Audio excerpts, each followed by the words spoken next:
The weeks after their release were a blur of motion, their days consumed by planning and their nights by speeches that seemed to echo across the city. Liam's face had begun to appear in photographs, sometimes next to Marcus, sometimes alone, though he always insisted the latter was a distortion of what they were trying to build. He could feel the eyes of the city on him, curious, doubtful, suspicious, but undeniably attentive. And that attention was both a gift and a curse, one that Marcus warned would soon demand more than words. The test arrived sooner than either of them expected. A rally was announced on the steps of City Hall, one intended to be the largest yet, a convergence of voices that could no longer be ignored. The authorities, already unsettled by the growing unrest, vowed to contain it. Rumors spread of counter-protests, of infiltration, of violence. Marcus sat with Liam the night before. The two of them bent over a cluttered table in the back of a community center where volunteers folded pamphlets and filled water bottles for the march. "You know they're going to come after you," Marcus said, his tone flat, almost weary. "Not because you're the loudest, not because you're the smartest, but because you're the anomaly. You don't fit their categories. That makes you dangerous." Liam leaned back, his jaw tightening. If being dangerous means forcing them to see their own contradictions, then maybe that's what has to happen. But I won't run from it. His words carried no bravado, only the calm certainty of a man who had finally shed hesitation. The morning of the rally broke with heavy skies, the air charged with a sense of inevitability. Crowds gathered like a tide spilling into the streets, their chants rising in waves that rolled toward the government buildings. Liam walked beside Marcus, their shoulders brushing, each step steady despite the tension that crackled in the air. As they reached the steps, Liam felt the weight of expectation pressing down on him. He had never sought to be a symbol, yet somehow that was what he had become.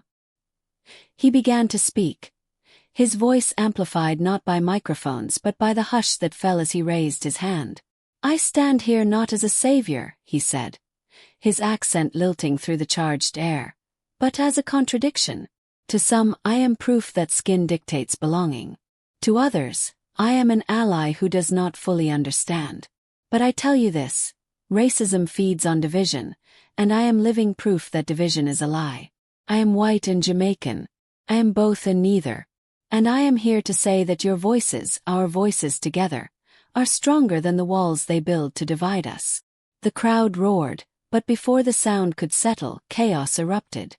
A group surged forward from the edge of the rally, faces masked, voices jeering. Stones flew, shattering against the steps, and officers descended with shields raised. The peaceful tide broke into frantic eddies of fear and defiance. Marcus grabbed Liam's arm, pulling him back, but the younger man shook free. He saw a protester go down beneath the weight of an officer's baton, and without thinking, he surged forward, his voice cutting through the chaos. "Stop! Look at what you're doing!" he shouted, his body placing itself between the officer and the fallen man. For a heartbeat, everything seemed suspended, the officer's arm frozen mid-swing, the crowd's cries muffled beneath the pulse of silence. Liam's pale face, his foreign accent, his unyielding stance, it all collided with the scene around him, creating an image too dissonant to be ignored. The baton lowered. Slowly, the officer stepped back.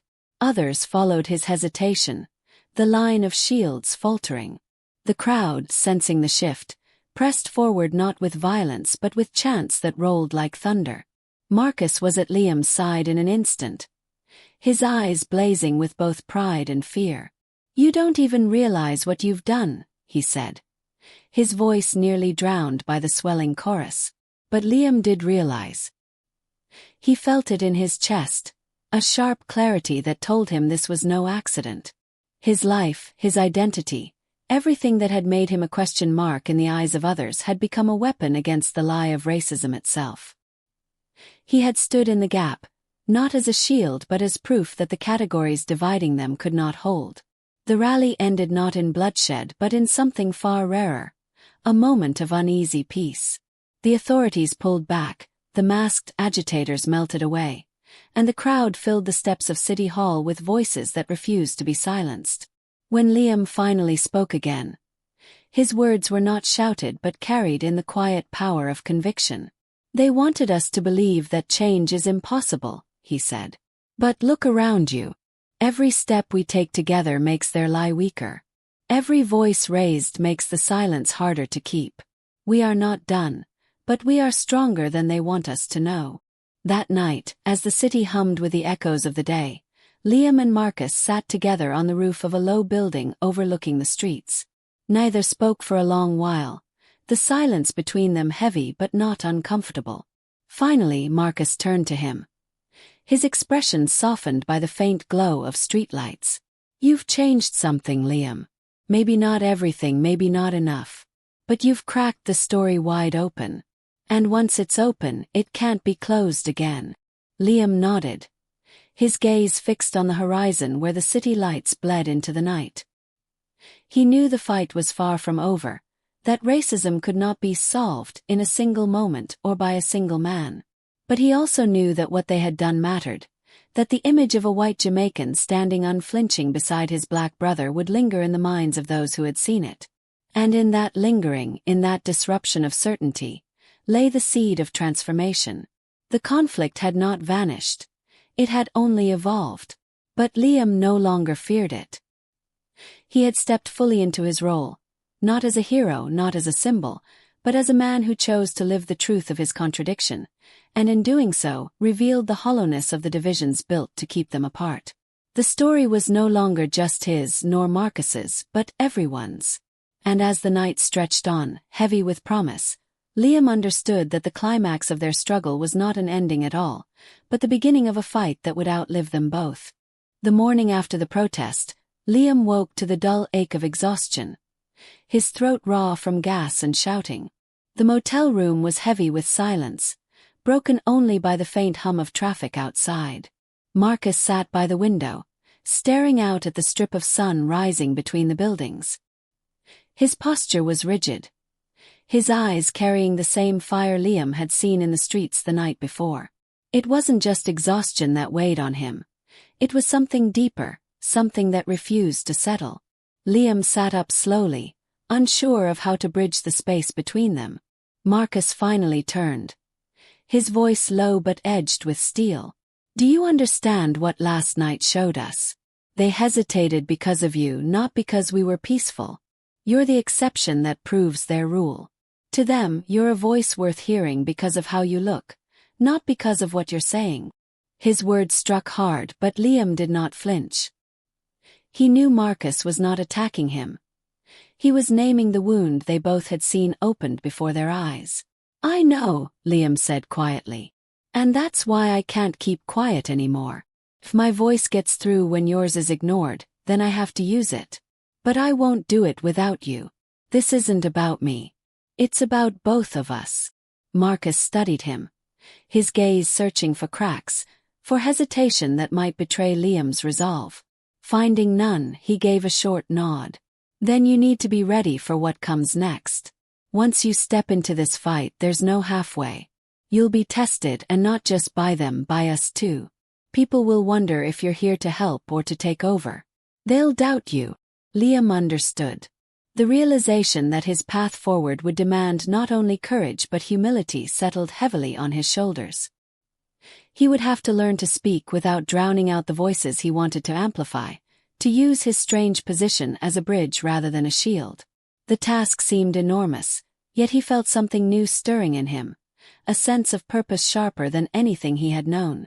In the days that followed, they threw themselves into the heart of the movement. Meetings became more intense, strategies more urgent as protests spread across the city and beyond. Liam found himself speaking more often, not because he sought the spotlight but because others began asking him to. His Jamaican accent intrigued some. His pale skin reassured others, and the contradiction of his identity made people pause long enough to listen. Marcus always stood at his side, grounding him, ensuring his words did not drift into self-importance. Their partnership became visible, a symbol of something that unsettled and inspired in equal measure. But not everyone embraced it. One evening, after a fiery meeting in which Liam had spoken about his experience of being mistaken for both insider and outsider, a younger activist approached him with narrowed eyes. "It's easy for you to talk," the man said sharply. "At the end of the day, you can walk away. You don't carry this in your skin. Don't act like you understand." The accusation stung not because it was cruel but because it was true. Liam felt Marcus's hand on his arm, steadying him before he could respond. "You're right," Liam admitted, meeting the man's gaze. "I don't understand what it's like to live it every day. I won't pretend I do. But that's why I'm here, to listen, to stand beside you, and to use what I have so that maybe your voice carries further." The man said nothing more, but his silence was less hostile than before. Marcus later told Liam that humility would win more trust than passion ever could. The central conflict tightened like a noose around them when another protest turned violent. This time, there was no hesitation from the officers. The crowd was corralled, the exits blocked, and panic spread like wildfire. Marcus was shoved to the ground, his hands pinned, while Liam, a few feet away, saw the batons rise. Without thinking, he shoved his way forward, shouting again in his island cadence. "He's with me. He's not resisting." The officers glanced at him, then at Marcus, and for a moment the blows faltered. But this time the shield of his skin did not hold. Rough hands grabbed him, dragging him down beside Marcus, their voices barking commands that blurred into noise. Pinned to the pavement, Liam felt the sting of asphalt scraping his cheek, the weight of bodies pressing him into the ground. For the first time, he realized that his protection was conditional, fragile, easily revoked in the chaos of power. Yet even in that moment of fear, something inside him hardened. He thought of Marcus, thought of the mural they had seen, thought of every skeptical glance and every moment of doubt. The truth was undeniable. He had chosen this path, and now it was choosing him in return. They were released hours later, bruised but unbroken. Sitting side by side in the dim light of a holding cell before their release, Marcus turned to him with a look that carried more than words could hold. "Now you know," he said simply. Liam nodded, the simplicity of the statement settling deep in his chest. He did know, not everything, not the lifetime of Marcus's reality, but enough to understand that he could never again claim ignorance or neutrality. When they finally stepped out into the night air, free but marked, they walked in silence. The city stretched before them, restless, alive with the tension of a nation wrestling with itself. Liam felt a shift within him, a recognition that his role was no longer about observation or even survival. It was about transformation, about risking the comfort of silence for the discomfort of truth. The path ahead was uncertain, filled with danger and doubt, but he no longer feared it. The conflict was no longer abstract. It lived in his body, in his bruises, in the fire he saw reflected in Marcus's eyes. And though the world might resist, he knew he could not turn back. Something had begun that would not end until he carried it through, no matter the cost. The days in Miami blurred into a rhythm of restless observation, each hour peeling back another layer of the reality Liam and Marcus had stepped into. They spent mornings walking through neighborhoods where the contrast between privilege and poverty seemed painted in stark, uncompromising strokes. In Little Haiti, Marcus was greeted with nods, a sense of belonging that warmed his chest, while Liam received cautious stares that reminded him he was an outsider. In affluent Coral Gables, the reversal was sharp. Liam drew smiles and easy conversation, while Marcus's presence was met with suspicion, clerks following him in stores as though he were a thief in waiting. The imbalance was glaring, and though neither spoke of it openly, both carried the weight of its implications in silence. One evening, as they walked past a mural of Martin Luther King Jr. framed by spray-painted graffiti, Marcus finally broke their quiet. His words were deliberate, measured. "You see it now, don't you? How the air changes depending on who they're looking at. You could be me, standing right beside me, but to them, you're safe and I'm dangerous." Liam nodded, but the gesture felt hollow. He wanted to say more, to offer some reassurance or protest the unfairness, but the truth was undeniable. He had experienced the contrast too clearly to deny it. The real test came when Marcus insisted they attend a community meeting held in a cramped church hall on the city's edge. Inside, the air buzzed with urgency, men and women rising to speak about police brutality, voter suppression, and systemic inequities that shaped their lives. Marcus listened intently, nodding as if every word were a stone in a foundation he had always known was there. Liam, on the other hand, felt exposed. His pale face drew glances that ranged from curious to skeptical. One speaker, a middle-aged man with fire in his voice, pointed directly at him and asked, "And what about you? Why are you here?" The room quieted, all eyes turning toward Liam. His chest tightened. He knew every word he spoke could weigh more heavily than he intended. His voice a symbol of privilege whether he wanted it or not.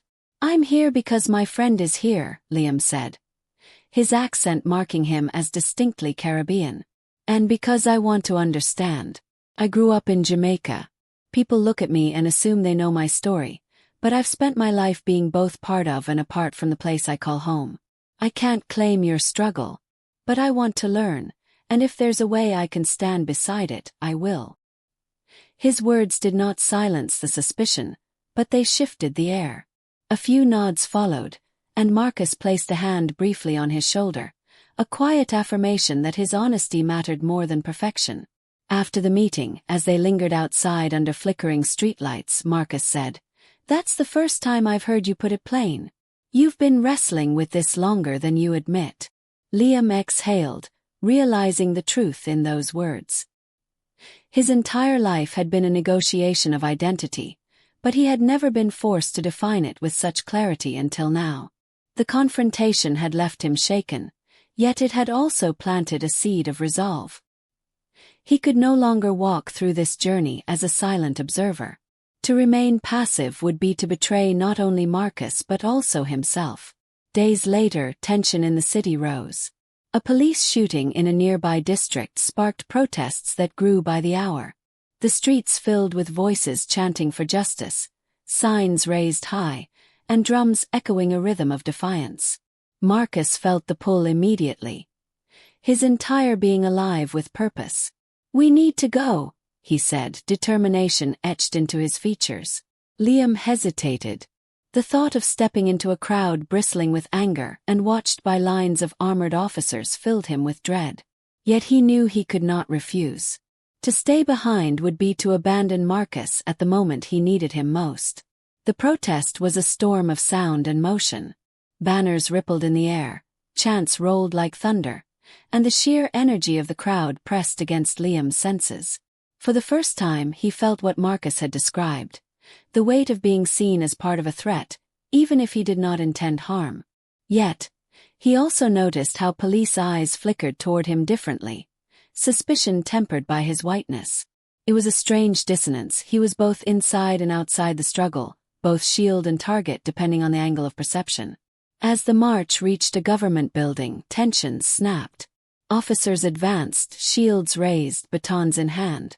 The air filled with the sting of tear gas, and the crowd surged in panic. Liam stumbled, coughing, his vision blurring. Beside him, Marcus steadied him, shouting above the chaos. But when an officer lunged, baton swinging, it was Liam who found himself face to face with violence. Instinct took over. He shouted in his Jamaican accent, words spilling without thought. "We're peaceful. Don't touch him." His voice, his pale skin, his foreign cadence, it all combined into a moment of hesitation from the officer, a pause that spared Marcus the blow. In that breath of reprieve, they pushed back into the crowd, escaping deeper into the chaos. When they finally emerged blocks away, lungs burning, shirts damp with sweat and gas, Marcus turned to him with a look that carried both gratitude and anger. "You see what just happened?